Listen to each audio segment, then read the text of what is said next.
Afternoon, everybody. The day before fall break. Everybody got plans for fall break? No plans for fall break? None whatsoever? Not even studying? You got to have a little studying in there, right? All right, so not the Nobel Prize. I misspelled. That's the Nobel Prize, of course. So today we're going to talk a little bit about the Nobel Prize, which was announced a week ago today, but not in time for us to talk about it last week in class. So let's start off in general with Nobel Prizes. Why are they significant?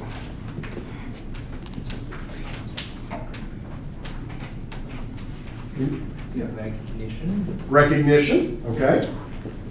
There's a lot of prizes that have recognition, right? But we kind of take the Nobel as the gold standard. Why is that? We just had the word, it's like a goal. Mm-hmm. It's a goal to strive for. It is definitely a goal And to it's strive for. specific word. It's like a standard. Okay, yeah. It shows the uniqueness of what they're experimenting on. Okay. Can we get a Nobel Prize for just good work? Can we get a Nobel Prize for excellent work? What does it have to be? The work they're doing often has a lot of impact on it the world. Yeah, it has to be highly impactful to humankind, right? So there's a lot of Nobel Prizes that are given every year. Can you name, obviously the chemistry one, so let's knock that one off. What else do we have? Peace. Physiology or medicine. Literature.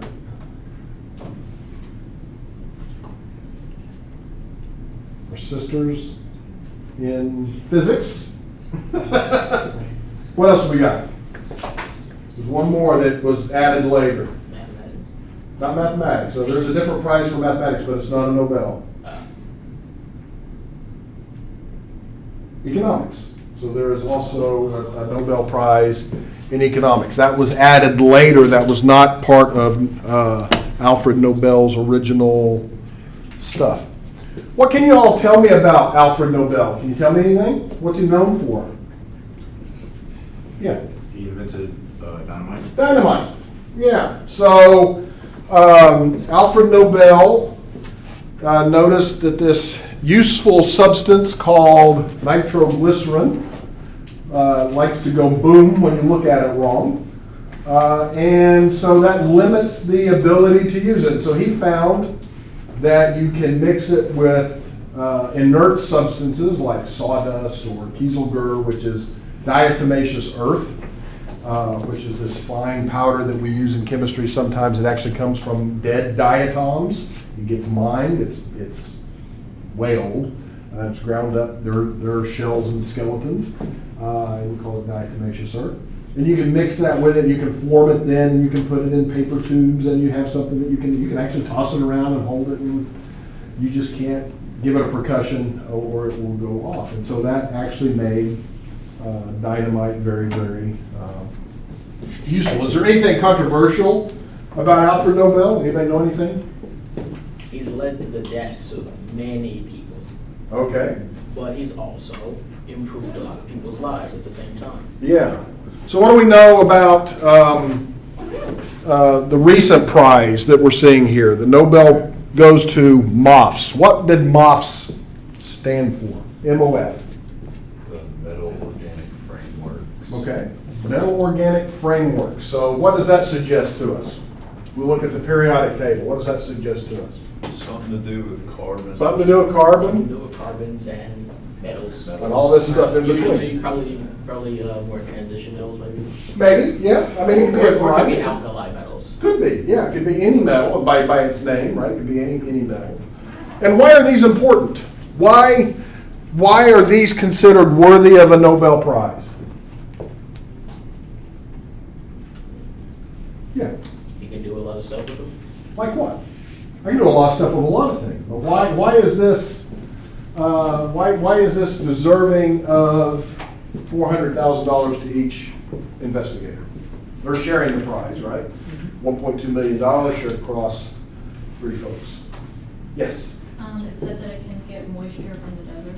Yeah, so they can find these unique ways of harvesting moisture from dry desert air. Moisture harvesting. Anybody ever watch Star Wars? Episode 4, first one that came out in 1976. What did Luke Skywalker, what was he doing on his home planet? They were running what kind of farm?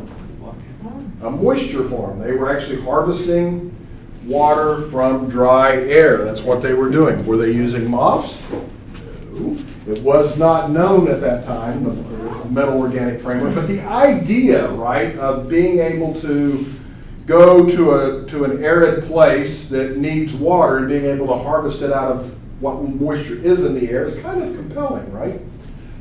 And so that could find a lot of uses. There's a lot of folks live in desert areas, and what are they always talking about and fighting about? Water. Access to water. Access to water, right? There's some places in the United States and in other countries that if you have a creek running through your property, it is illegal for you to harvest that water or dam that water or take possession of that water because it's needed downstream because of the arid conditions. Is that a problem for us here? It's really not much of a problem for us here. We don't have that kind of problem, but there are places. Maybe in Nevada. Maybe Nevada, maybe New Mexico, Arizona, Southern California, right? All of these places, parts of Texas, yeah, could definitely benefit from this type of stuff. So what is it about the moth that is so special? Obviously there's many moths, but what in general about them is special? It's a really modular kind of molecule. Okay, so we can put these things together, and when we put them together, what do we get?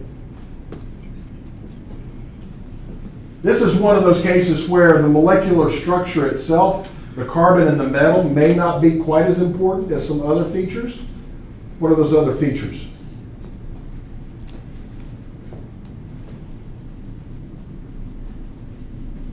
They're like a scaffold. They can contain other molecules. They can, which means they must have a what? You can't just put something anywhere, right? It has to have a place to go, and we call that place to go a space, right? It's the spaces that are created when we put the metals in the organic molecules, and we can kind of design what we want. We can design shapes, and things can go in those shapes. What else in biology do you think of that has shape to it and importance? The double helix, DNA. Double helix, okay, good. What else? Enzymes. Enzymes, yeah. So we think about enzymes creating a pocket, right? And things get in there, and then it can do chemistry because of the way things fit. Hemoglobin. Hemoglobin, okay, fair enough. What else? So think about the spaces that these things create as kind of a microarchitecture, right? And if you imagine going out into West Texas and you drill a hole and you hit a well that contains oil, does it just contain oil? What else does it contain typically? You hear it called the oil and what industry? Gas. Petroleum, oil and gas, that's what I'm looking for. Yeah, petroleum's another word, right? So the oil and gas industry. And so is that gas pure natural gas, do you think? Methane? No, it's not. It contains a variety of gases, and being able to separate those gases is important, right? And it's energy intensive. A lot of the energy that comes out of the ground goes into processing that so that we have useful products. And so it would be nice to be able to have a technology, and we do have technologies that allow us to separate those components based on their size or shape. Well, think about it now. I can create a moth that allows certain things to go through and not other things.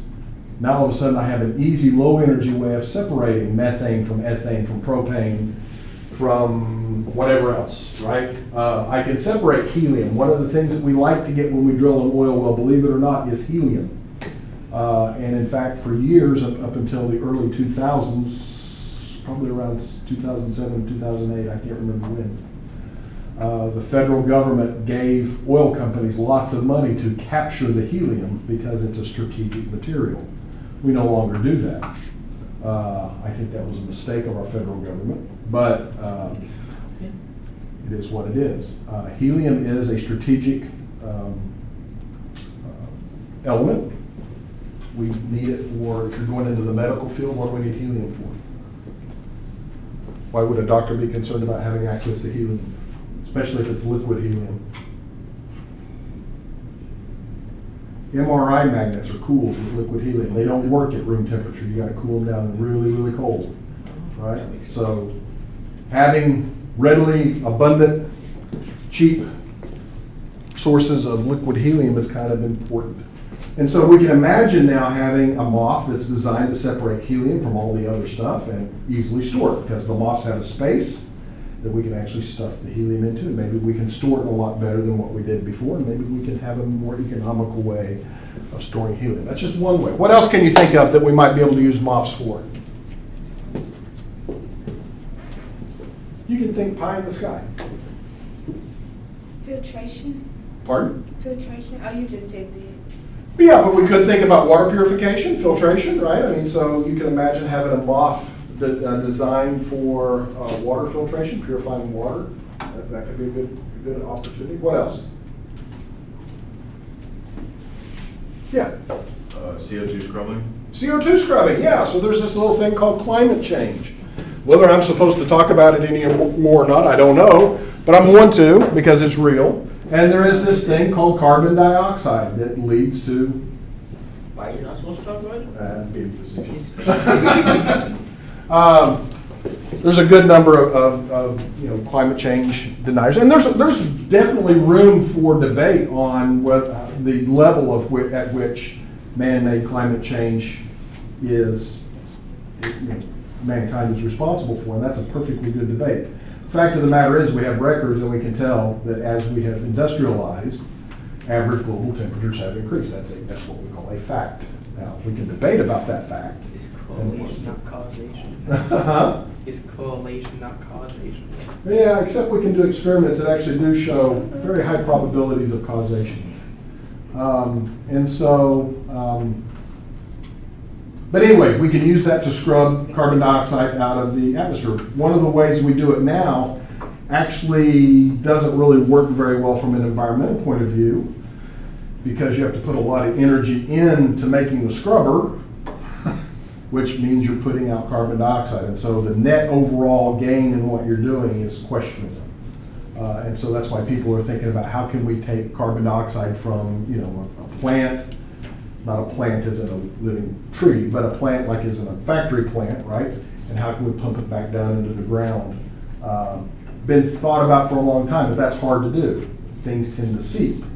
It takes a lot of energy to do that. Well, if we can make a MOF that could store that carbon dioxide under lower pressure, et cetera, it might have a good use for that. What else? Is there any kind of medical uses you all might be able to think of that a MOF might have? Yeah. Transporting useful molecules like some drugs or whatever. Okay, yeah, I mean, it may be. I mean, I don't really know, but I mean, one could imagine we've got something that's got a space. Maybe we design that space to hold onto a drug, and that then can carry that drug to where it needs to be. That's a possibility, especially if it's a drug that decomposes rapidly under physiological conditions. Maybe the MOF can protect it, right? And deliver it to the case. That's an interesting thought. What else might we be able to do? Turns out we can do chemistry in them, right? If we have a space and we can put molecules in them, maybe we can get those molecules to react in ways that they couldn't react in a flask. Right? If you think about it, when you have two molecules in a flask, there's a lot of space, and those molecules can get far apart from one another. But if we shrink that space down real tiny and we can force them in there, maybe we can make them react in ways that they normally wouldn't react. So maybe we can use them to generate new chemistry. Plus the fact that there's these metals in there that tend to catalyze reactions, help them occur quicker and faster at lower energies. So I think this was a well-deserved Nobel Prize, I will say. I don't always think all the Nobel Prizes are well-deserved, but I certainly do believe that this is one of them that will change the way we think about how we manufacture our materials, how we think about medicine, how we think about the environment. I think we will start to see more and more companies transitioning from what we use today, especially in the petroleum industry, where we're currently using things called zeolites to do a lot of what we just described, which are purely inorganic molecules for the most part, not completely, but for the most part. And so they're a little harder to engineer. The nice thing about MOFs is I know how to build a lot of different types of organic molecules, and I can take the metal ions and I can put them together in ways that are maybe a little more engineerable than if I was to use a purely inorganic substrate. And so it kind of brings in the pieces from both areas. So I think this is definitely a worthy Nobel Prize this year, and they each get a third of 1.2 million, not bad. Okay. Page not found. Let's go there. Page found. No. Here we go. So there's what we've got so far this year in the total Nobel Prizes. We had the Nobel Prize in Physics for quantum mechanical tunneling and energy quantization in an electric circuit. Sounds like a very simple thing in a way, but it's pretty complicated. I encourage you to read about that, because quantum tunneling and energy quantization is definitely important for us in chemistry. You'll learn more about that when you get to your P-Chem classes. We just talked a little bit about the Nobel Prize in chemistry. The Nobel Prize in physiology and medicine, this was talking about immune tolerance. I think I gave you a reading assignment on that a couple weeks ago. Understanding how the immune system works is clearly something that is of importance to all of us. And it has a chemistry bend to it, right? Physiology is definitely there. The Nobel Prize in literature, I don't know too much about. Does anybody looked at that one? Anybody know anything that they want to share about the Nobel Prize in literature? I personally normally don't pay much attention to that one, but that's just me. But these are things that Alfred Nobel kind of cherished in his own work, his own life. These are things he wanted to honor that after his passing, and so he created the Nobel Prizes through his foundation. Okay, and then of course the Nobel Peace Prize went to Maria Corina Machado for her work promoting democratic rights for the people of Venezuela. And so you can read more about the Peace Prize if you would like as well. What is not there yet, I don't remember when the Nobel is awarded for economics. That may have already been awarded too. Is it there? Yep, it sure is. Go on down. So looking at theory of sustained growth, creative destruction, I don't know what all that is. It's not my area. But there is a Nobel Prize for economics. So of the Nobel Prizes, the ones that I kind of think are kind of outliers, in a way, when you think about it, right, you think about physics and chemistry, and you think of those all as STEM kind of disciplines, and then you throw in literature, which is clearly not a STEM discipline, but something that I think Nobel cherished. As I understand it, he had a very vast library, so valued that. And then throwing in economics. So is economics a STEM area? What do you think? It could be social engineering, Social engineering? technically, Technically? Okay. a form of it. A form of it? It's debatable, I suppose. I think you could take a position there. It is considered a social science, and so a lot of people will place it into the STEM category, given that it is heavily dependent on mathematics and mathematical modeling. My youngest daughter was a double major here 2 years ago as both a mathematics and economics double major, so she definitely would agree with the assessment that it is a science, even though I picked on her for being in the social sciences a little bit. But math is clearly STEM, and she definitely took those mathematical models to her job that she has now, where she's trying to help determine for the banking systems whether or not people are credit worthy enough to take on loans. So she does all kinds of modeling with that kind of stuff. All right. So we've got an activity today that I want to do. So, groups of 3 or 4, I'm going to give you a box. Okay, you're going to get a box. You cannot open the box. Do not open the box. Do not open the box. You can look at the box, you can turn the box, you can listen to the box, you can shake the box, you can think of anything else you want to do, but you cannot open the box until I tell you to open the box. Okay? At some point you will get to open the box. Okay, so we're going to break up into groups of about 3. So you 3 right here get this box. Let's see. Why don't you 4 get that box? You 3. You 4. Wait, no, you 4. That'll work better. And then the rest of you, just the way it's going to work out, y'all get this box.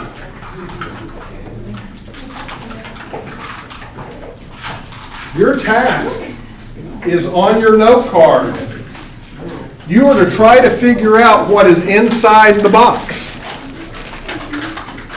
Do we have any hints? You do not have any hints. You all are at the dawn of civilization, and you have come across this box, and you are curious about what is in the box. But you can't open the box. So you have to try to figure out what's in the box.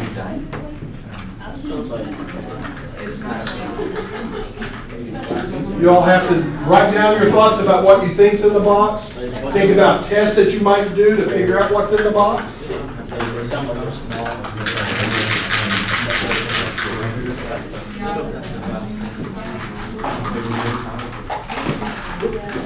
And try to be as descriptive as possible about what you think is in the box. If you think that it's more than one thing, try to figure out how many things are in there.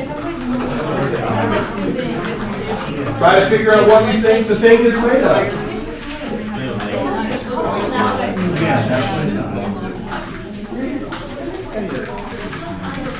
Share the box with your colleagues. Ask yourself, I wish I could do X, Y, or Z. Tell me what X, Y, or Z might be to figure out what's in the box. You cannot open the box.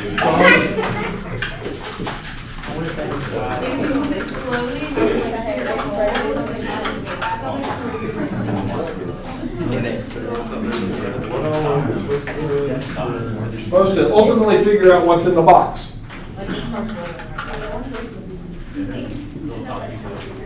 I'm going to give you about 10 minutes.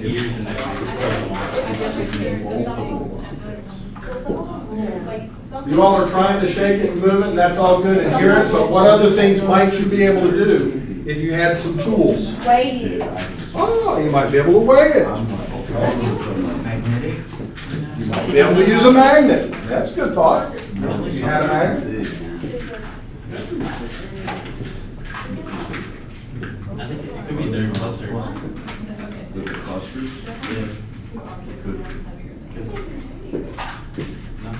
Making sure you share the box.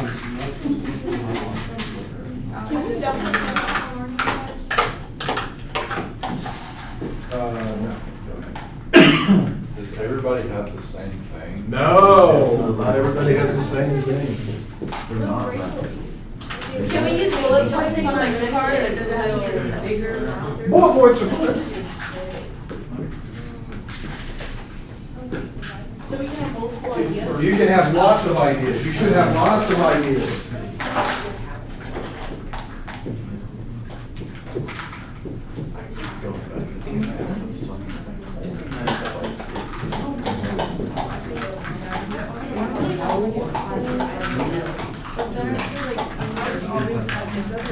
At the end of 10 minutes, I'm going to ask you all to come to a consensus as to what you think is in the box. And you will write that on your note card. You all do not have to write the same thing on your note card as the other people in your group. You can't disagree with your colleagues. You never know. Got it?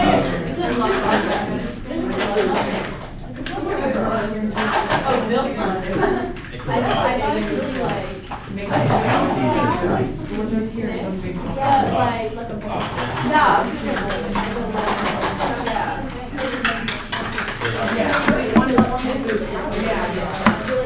Or it could be, it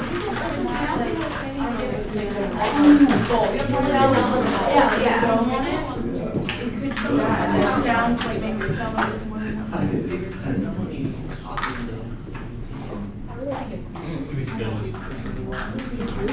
It sounds like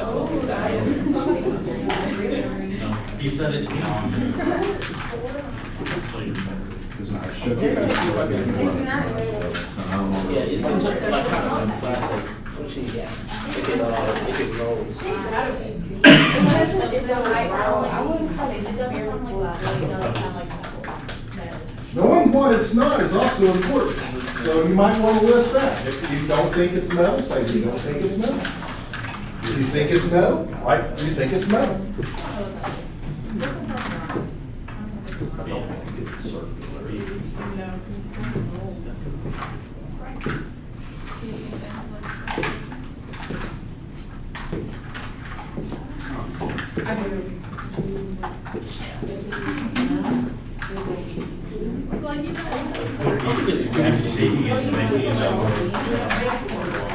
If you think there's more than one thing in there, try to figure out, is there a way that you can count them without opening the box? I'm guessing. I'm guessing 8. I think 34 and has to be 8. Because once I get to the bottom, that kind of thing, and you can see. I was thinking that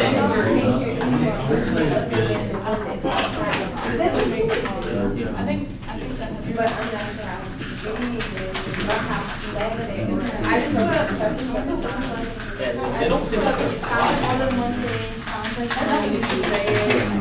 Could be a little, I put it on plastic or like, I'm trying to, it's not like, it's not perfectly, but you know, it's not like, it's not like a paper clip. Like just, but it doesn't feel like. I don't want to say that it's wrong. But it rolls. It's pretty small.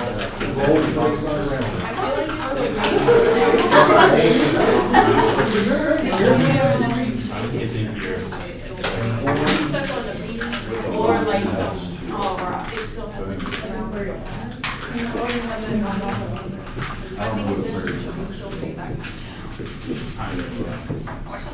About 3 or 4 more minutes.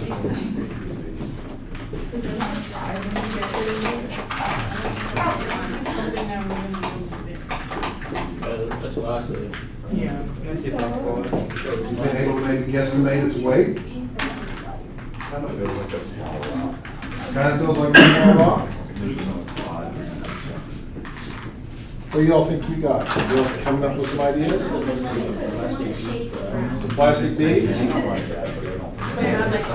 have an idea of maybe how many are there? It's like It says the top, 4? you mean? They have the top and then it has like the. Can you defend that? Can you defend that? Or is it just a hunch? Just a hunch? That, like when it gets to the corner, only, it seems like only one of them hits the side. That's all one thing in there. There's something that's happening. I'm not thinking. You might be, I don't know.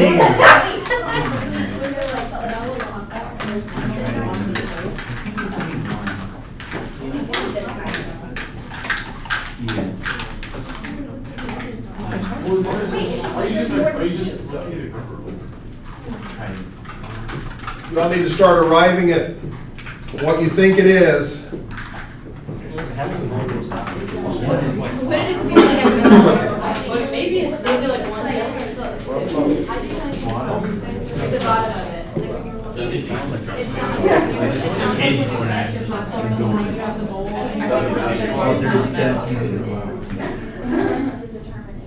You got a magnet?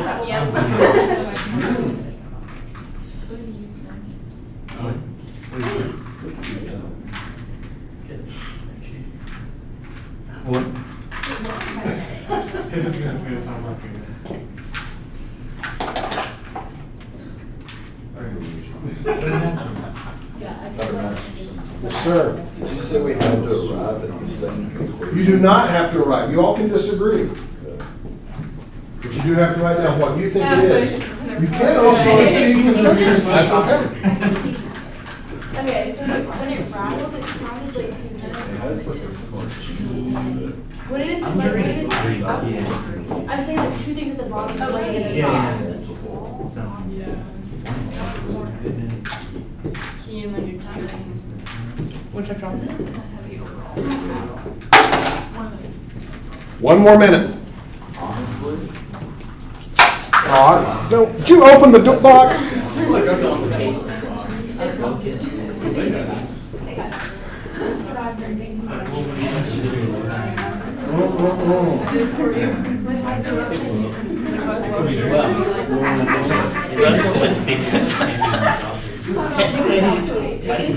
You did open it. I didn't technically open it. I used the floor to. You open the box.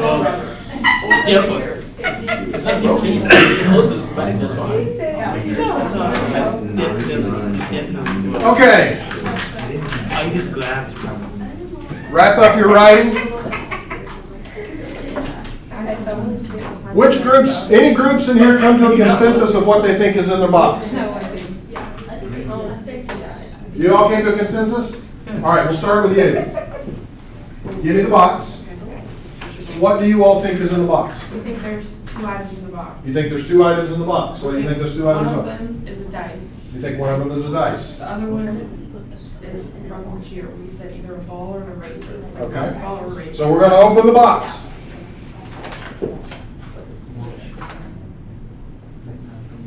Oh.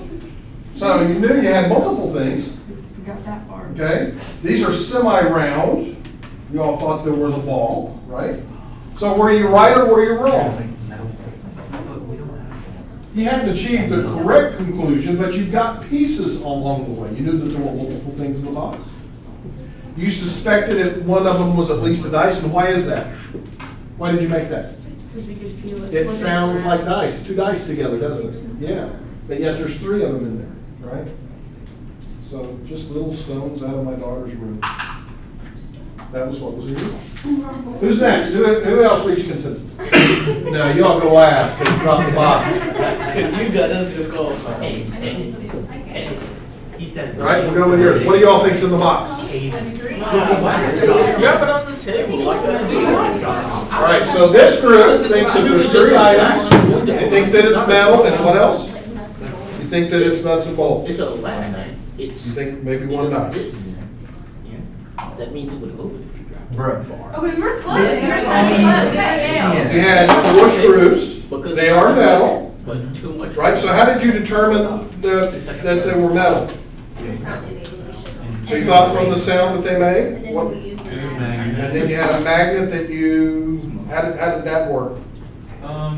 We just flipped it and then removed the magnet and it fell down. Okay, all right. Okay, so that worked pretty well.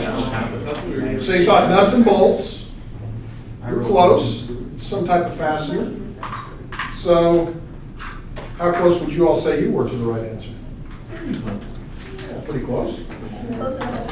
Pretty close? Yeah. How about this group? What do you all think's in the box? We agree on different things. You all agreed on different things, so tell me what you think's in there. I think the little round beads are in there, like you could put them on bracelets. Little bracelet beads, But like the bigger ones. the bigger ones, and why do you think that? Because I don't think it's really like small. You don't think it's small? Like it's small, but not that small. All right. I said beads too. You said beads? I said popcorn. You said popcorn kernels. Pebbles? I think it's 13 to 20 nerds. 13 to 20 nerds. It's a whole classroom of STEM majors. All right, let's see what we got. In fact, it is popcorn kernels. Hey. So, yeah, tell us how you came to that conclusion. Approximately 45 minutes ago, I made popcorn and I put it all the way, and it sounded like that. So you used your prior experience to draw a conclusion about something you had no idea about, right? So you were able to connect. That's really good. Now, for the others, how far off were you? Mine was edible. I think Yours was edible, so this is edible, right? Everything edible. Is a nerd about the size of a popcorn kernel? sometimes. Say that. But what else is similar between a nerd and a popcorn kernel? They're irregular, right? And so I heard you all talking about the fact that it rolled but yet wasn't spherical. And how did you all arrive at that determination just from this? They kind of just rolled at different angles. They didn't all roll down at once. Or Yeah, I flipped it upside down and rolled it slowly, and some rolled a lot faster than others. Fair enough. All right. And they're about the same size as little beads that go on bracelets. So, and those also can have, they can sometimes be split, but they can also be irregular, right? So I would say y'all did pretty good, right? You've all done pretty good so far. So I got 3 of the 5.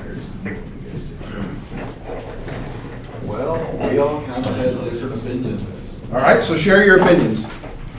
I said that it was a key attached to a ring. The key attached to a ring. What did you say? A piece of jewelry? I said it was a keychain. You said it was a keychain.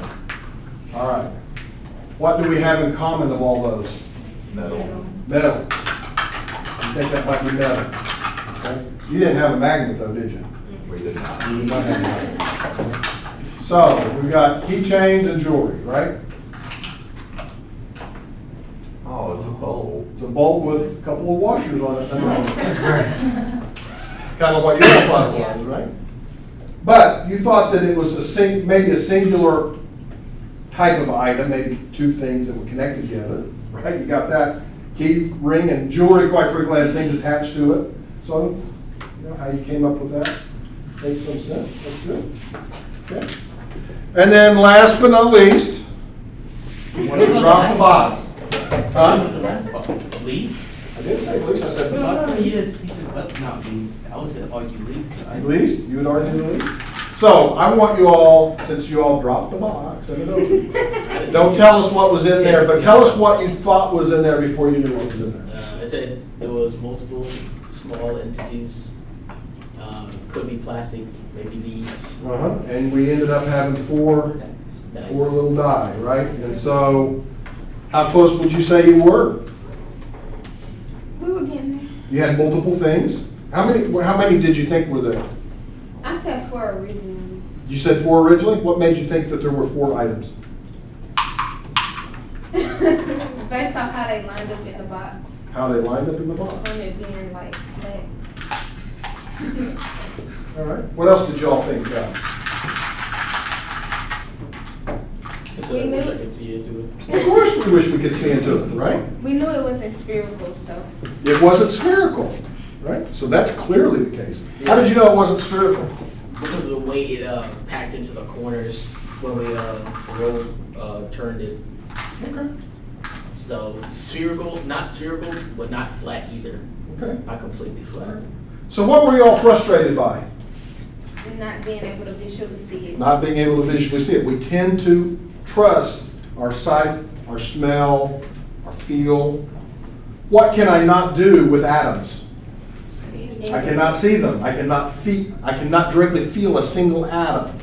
I cannot directly smell a single atom, right? All of my senses are gone. You just did an experiment that I can only imagine must have been what it felt like for Dalton and others when they first started coming up with atomic theory.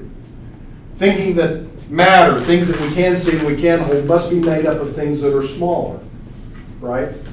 And so they did exactly what you started doing. They listened and they did what they could do with the tools that they had at hand, right? They would see how something maybe it interacted with light or how it interacted with another substance. And then they would draw some conclusions. Were those conclusions perfect? No, but it gave us a starting point by then which we could work further, right? So, when you all had exhausted everything that you could do by doing this, tell me some things that y'all wish you could have done except open the box. Wait.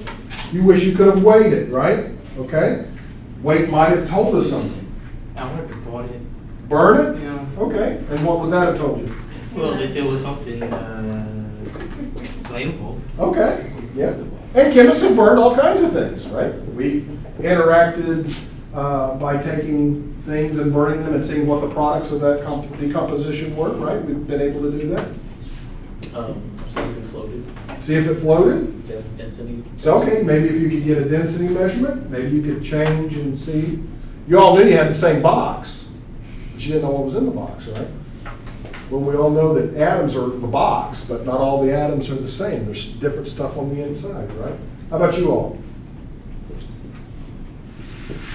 What do you wish you all could have done? Didn't write anything down? If I had a probe to stick in there of some sort? I was very confident in my answer. You were very confident in your answer? Like, I'll put money on it. I was willing to put money on it. Yeah, I from the was first wrong. You were willing to put money on that? And I really want nerds. Now you really want that? How about you all?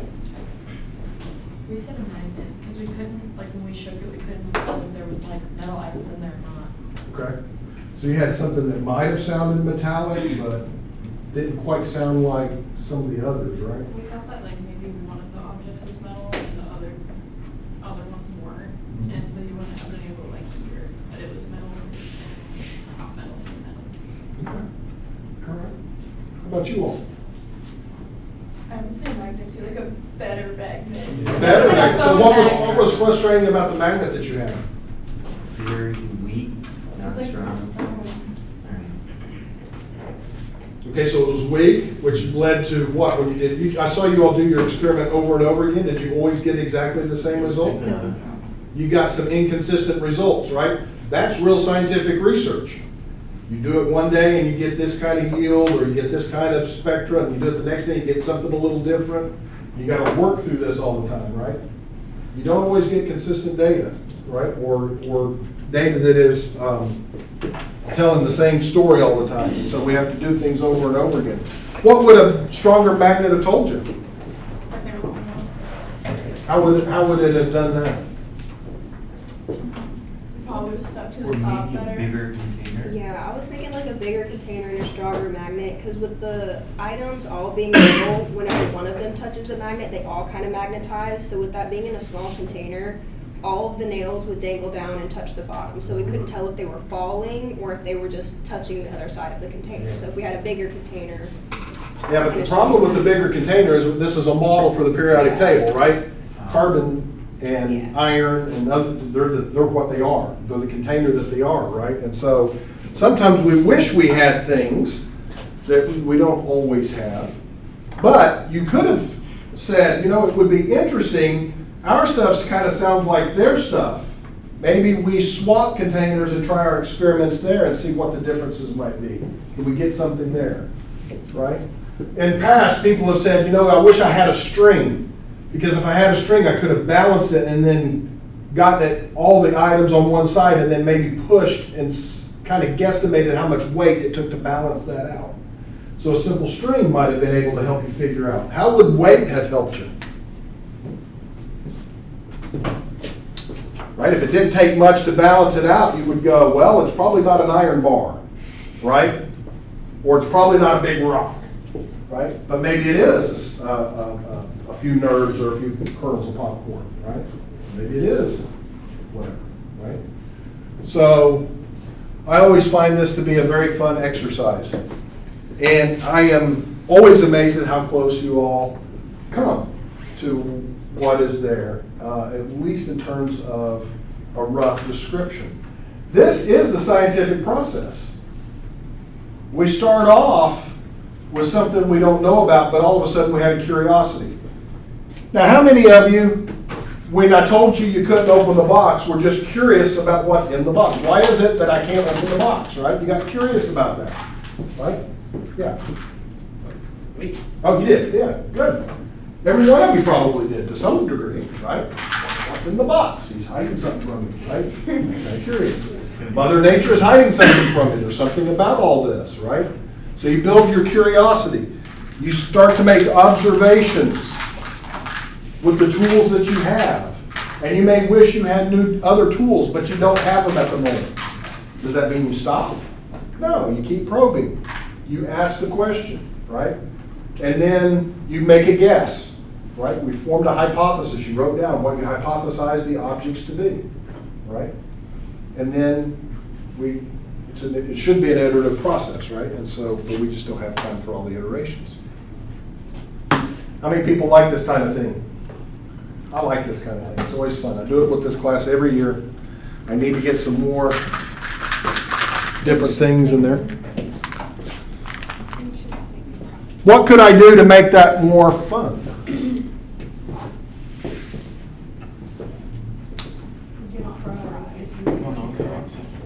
Maybe they give a prize. How about I do this for our block party? I will get a different box and put something different or something's different in it. You all will get an opportunity to go by and look at the box. You can bring anything you want to with you except a knife or scissors. You can't open the box, obviously. What about lighter? Huh? What about lighter? You cannot burn it inside the building. Inside. Don't burn it. Inside, so I can take it outside. You cannot take it outside. But I'll bring a box. And how about the person or persons who guess accurately what's in the box will get a $10 Starbucks gift card? That sound like a good deal? Can it be, Sell it. can it be related to, To what? I don't know. Just not random. Just not random? Okay. That's all I had for today. Your stuff that is normally due on Friday, since it is fall break, I cannot make it due on Friday. It will be due on Monday. So kind of an off cycle, but it is available for you now. And it'll be due at 5 p.m. on Monday, this coming Monday. So do not, if you turn it in on Friday, that's fine. Put your name on your note card, turn your note card in, and I will see you after fall break. Do we have to put like what was in it? No, you don't have to put what was in it, just what you thought. Yep, you're good.